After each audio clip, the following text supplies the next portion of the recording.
अगर डिवोर्स के बाद वाइफ आप पे 498A क्रुएल्टी बाय हस्बैंड और देयर फैमिली मेंबर्स 406 मतलब उसका कुछ सामान अपने पति के पास रह गया है, ऐसे केसेस दर्ज करती है तो क्या करे भाई।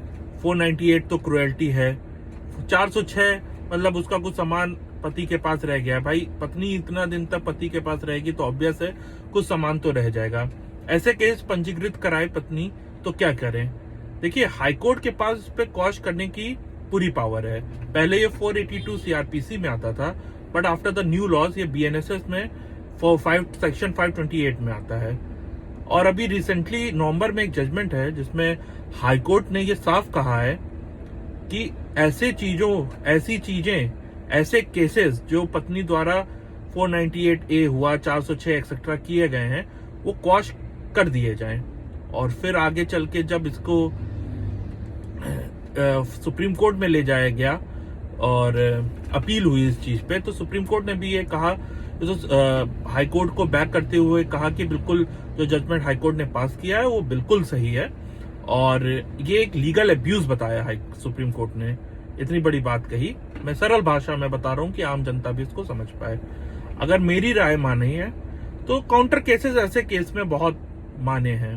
काउंटर केसेस, अरे पत्नियों के लिए, वाइफ्स के लिए तो बहुत इजी है। वो एक एप्लीकेशन देंगी और कल को उनका केस, मैट्रिमोनियल केस अपनी सिटी में ट्रांसफर कर लेंगी। दौड़ेगा तो बेचारा हस्बैंड, और जो इनोसेंट हस्बैंड होते हैं वो तो बेचारे, उनकी फैमिली वो पिसी जाते हैं।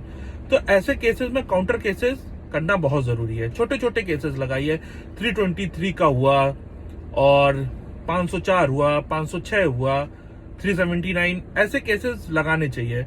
ऐसे में पत्नियों को तो पता चले कि दौड़ना क्या होता है। वो भी दौड़ के आपकी सिटी में आएंगी, केसेस का जवाब देंगी, आयोग की इन्वेस्टिगेशन का पार्ट बनेंगी।